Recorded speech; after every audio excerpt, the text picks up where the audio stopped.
Hi Algebra 2 students. In this video, I'm going to be going over how to graph logarithmic functions.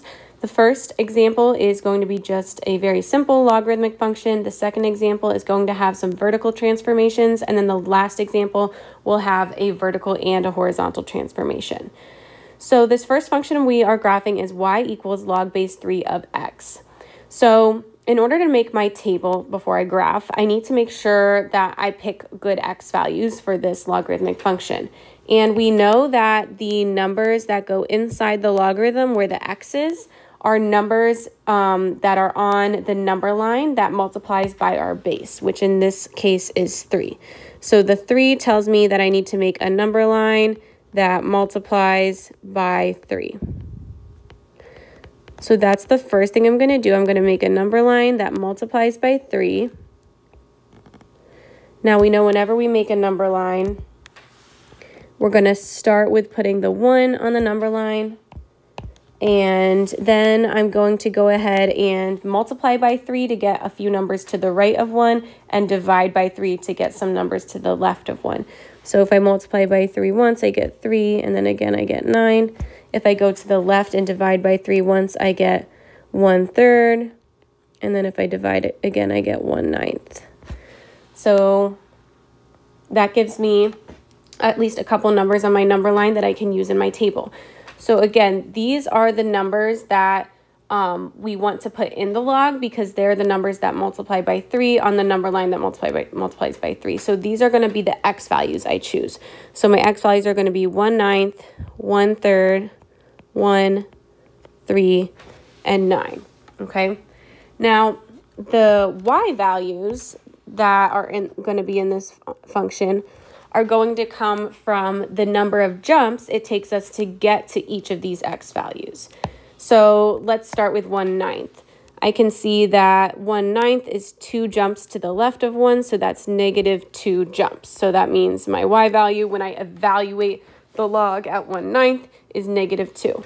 1/3 is only 1 jump to the left, so that's -1 is the number of jumps.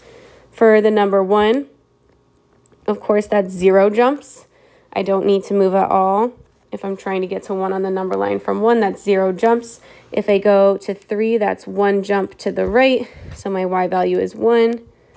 And then to get to 9, that's 2 jumps to the right of 1, so that will be a y value of 2. So again, with the most simple logarithmic function, my x values come from the numbers on the number line that multiplies by whatever base we've been given.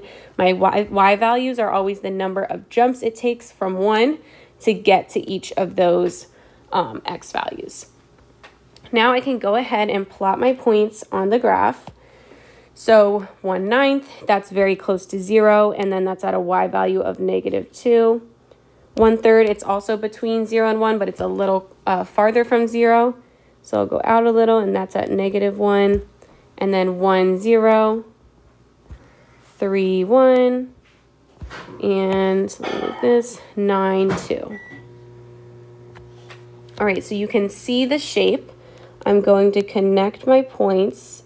I'm going to put an arrow at the end because I know that I can keep jumping farther and farther to the right forever. I mean, I can keep multiplying by 3 forever, so my graph is going forever to the right.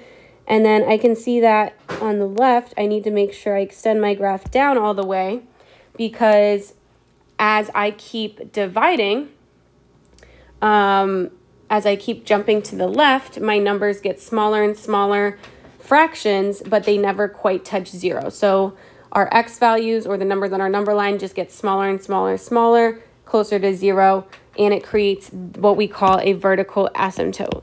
So I'm going to draw our vertical asymptote right here because, again, the x values are the numbers on the number line. To the right, the numbers get very big, which is why it goes forever to the right.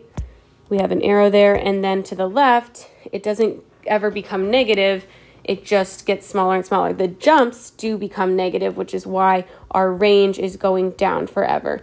And our range is also going up forever because our jumps can be bigger and bigger positive numbers, and our jumps can be more and more negative numbers. So just remember the x values are the numbers on the line. The y values are the number of jumps. I'll write that down real quick. So number on the line Y values are the number of jumps. So let's go ahead and identify our properties. So our vertical asymptote is going to be an x equals equation because it's a vertical line, so it's at one x value. And in this case, the vertical asymptote is at 0. Now our domain, that's going to be, well, it's not going all the way left. It's never going past 0. It gets very, very close to 0. It never touches 0. So we use a parenthesis to say that it's never going to touch 0, but it will go as close as possible to 0. And then to the right, we see that the arrow is telling us it's going to infinity. And again, these are our x values. So think about how when we jump farther and farther to the right, our numbers get bigger and bigger and bigger forever. Now our range is the number of jumps, which, as we said, we can jump more and more negative numbers and more positive numbers. So if you look at our graph, it's going down forever and up forever. So our range is negative infinity to infinity. Our increasing interval, well, if you're looking from left to right, the whole graph is increasing. So we just copy the domain for the increasing interval, and it is never decreasing. All right. So now we are going to add a little bit to this. We're going to add some vertical transformations here. So on this next one, we're graphing y equals -2 times log base 4 of x plus 3. Okay, so let me just start by focusing in on, okay, my logarithm for this is a base of 4. So I know I'm going to create a number line that multiplies by 4. Now, we have to think about what is the -2 and what is the plus 3 doing. Well, the -2, it's outside the log, it's multiplying the log. And the plus 3 is also outside the log, it's adding 3 to whatever you get after you take the log.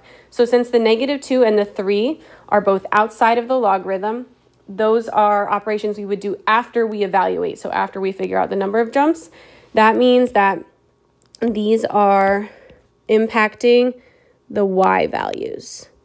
Okay, so I'm kind of going to create an extra column in my chart just to help me. What I'm going to do is I'm going to put the number of jumps on my number line here, and then I'm going to put a little reminder that I need to well, we always multiply and then add to follow PEMDAS. So I'm going to multiply by -2 and then add 3 to whatever my number of jumps are to get my actual y value. So the -2 multiplying and the plus 3 are only changing our y values because they're outside the logarithm. So I'm still going to pick my x values the same way I did before. I'm going to make a number line that multiplies by 4. I'm going to go a little bit to the left, a little bit to the right. So I'll have I'll do 1/4 and 1/16, and then I'll have 4 and 16. So again, those are the numbers I'm going to put in my x values the same way we did before.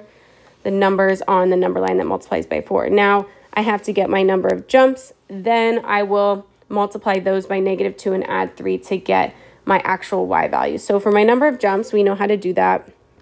If I jump 2 to the left, that's -2 jumps to get to 1/16. -1 jumps to get to 1/4. 0 jumps to get to 1. 1 jump to get to 4. 2 jumps to get to 16. Now, I can't graph these values because that would be if my function was just log base 4 of x, but it's not. It's multiplying by -2 and adding 3. So now I need to multiply my number of jumps by -2 and add 3 and see what that gives me. So that would give me -2 times -2 is +4 plus 3 is 7. For the next one, -2 times -1 is 2 plus 3 is 5. Remember, always remember negative times negative is positive. -2 times 0, that's 0 plus 3 is 3. -2 times 1 is -2 plus 3 is 1. -2 times 2 is -4 plus 3 is -1. So now I can go ahead and graph this. I'll start with 1/16, which is super close to 0. Now I'm going up to the y value of 7. 1/4, that's a little farther out from 0, but still between 0 and 1, and that's up at 5. 1, 3, 4, 1, and I can't fit the 16 negative 1, but that's okay. So I can connect my points. Again, it's still getting very close to 0. Okay. So you can still tell that the vertical asymptote is the same as before. And the reason it's the same is because we only changed our y values here. Like our x values didn't change at all. So that means since the vertical asymptote will only change if we shift our graph left or right, which we didn't here. We shifted it up. And we flipped it because of the negative. That's why now it's a decreasing graph. So our vertical asymptote is still at x equals 0. Okay, you can tell it's getting closer and closer to 0. The domain, again, is the same because we didn't change the x values at all.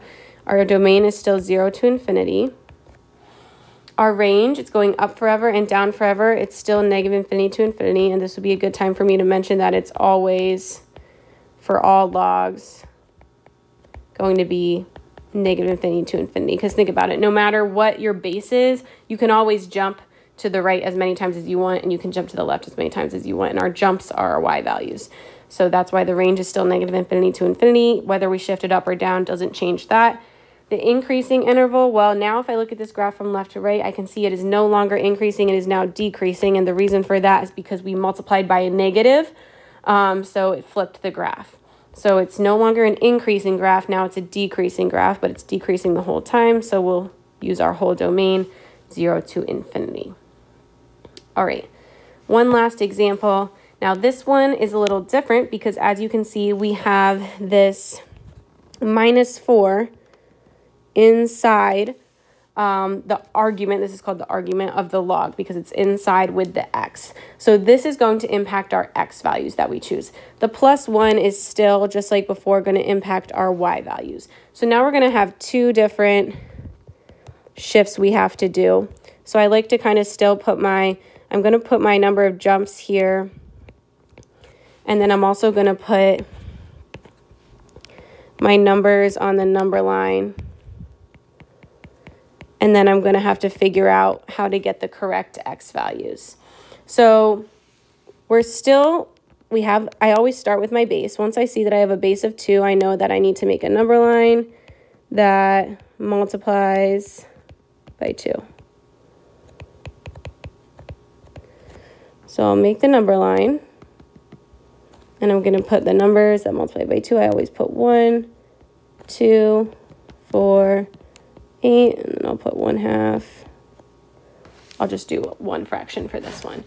So let's think about this. So I'm trying to I always want what's inside my log to be the number on the number line. So like I want, let's start with looking at the number 1. So if I want to get a 1 inside my log here, I really need to think about what number to put in for x that would give me a 1 inside those parentheses. So x is being subtracted by 4. So I have to think, what number would I plug in for x that would give me 1 when I subtract 4 from it? So if you think about that, you might be thinking, oh, the number 5. The number 5 is going to give me a 1 inside the parentheses. So we're not going to plug in 1 like normally we would put a 1 in our x column, but this time we're subtracting by 4 and we need to get 1 after we subtract 4. So I have to pick a number that gives me 1 when I subtract 4 from it. That would have to be 5.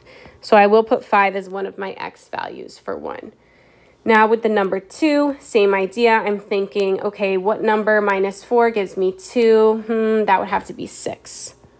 6 minus 4 would give me 2. You might also notice that what we're really doing is just adding 4 to the numbers on the number line. We're shifting them up 4 so that when we subtract 4, we get a number on the number line. The next one is 4. So what number -4 gives me 4? That would have to be 8. And then for 8, what number -4 gives me 8? That would have to be 12. So again, you can kind of get these by we're adding 4 to each of them, and it's giving us these numbers. So it's like our original numbers were 1, 2, 4, and 8.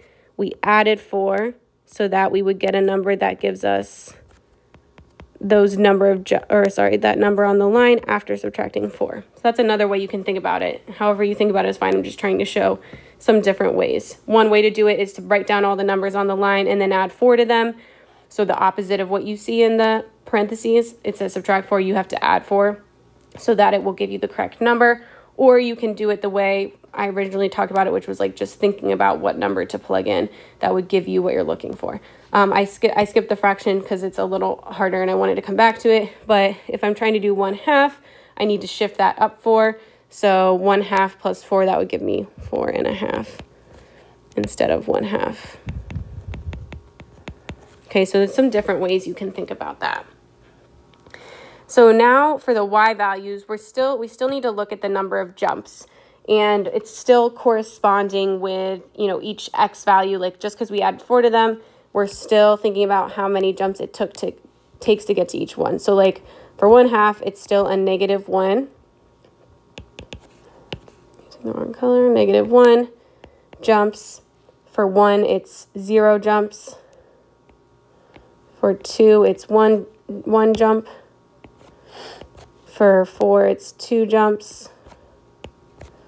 And for 8, it's 3 jumps. Now the y values are telling us we need to add 1 to them. So add 1, add 1, add 1, add 1. And that will give us our actual y values to put on the graph. So -1 plus 1 gives me 0. 0 plus 1 gives me 1. 1 plus 1 gives me 2. 2 plus 1 gives me 3. 3 plus 1 gives me 4. All right, now I can graph. Okay, so that one had changed the x values and changed the y values. All right, so let's graph 4.5, 0. So 4.5, 0 would be right here. 5, 1, that's right here. 6, 2, 8, 3, and I can't fit 12, 4. Now, you might notice this one's shifted to the right, and the reason for that is that horizontal shift. So now, instead of approaching 0, it would be weird if I like went like that. Like if you try and do that, just realize it doesn't really look right. We need to continue with the shape. It's getting closer and closer to a different x value now, and that is the value of 4. So that shift, that number in the parentheses, is always going to tell you where the asymptote should be. If you're not sure, you can look there to figure out where should your asymptote be. And it also just makes sense because you see the 4.5, you can tell it's going to become 4 and 1/4, 4 and 1/8, 4 and, you know, it's just going to keep getting closer and closer to 4. So our vertical asymptote this time is at x equals 4. That changes our domain because now it's not going past 4. So now our domain is 4 to infinity instead of 0 to infinity. Our range, that's parenthesis. Our range is the same. Like I said, even when it's shifted left or right, our range is still going forever down and forever up. So -infinity to infinity. The increasing interval, the whole graph is increasing. So make sure you use the same domain, 4 to infinity. And then there is no decreasing interval. All right. Okay, hopefully that helped. And let me know if you have any questions.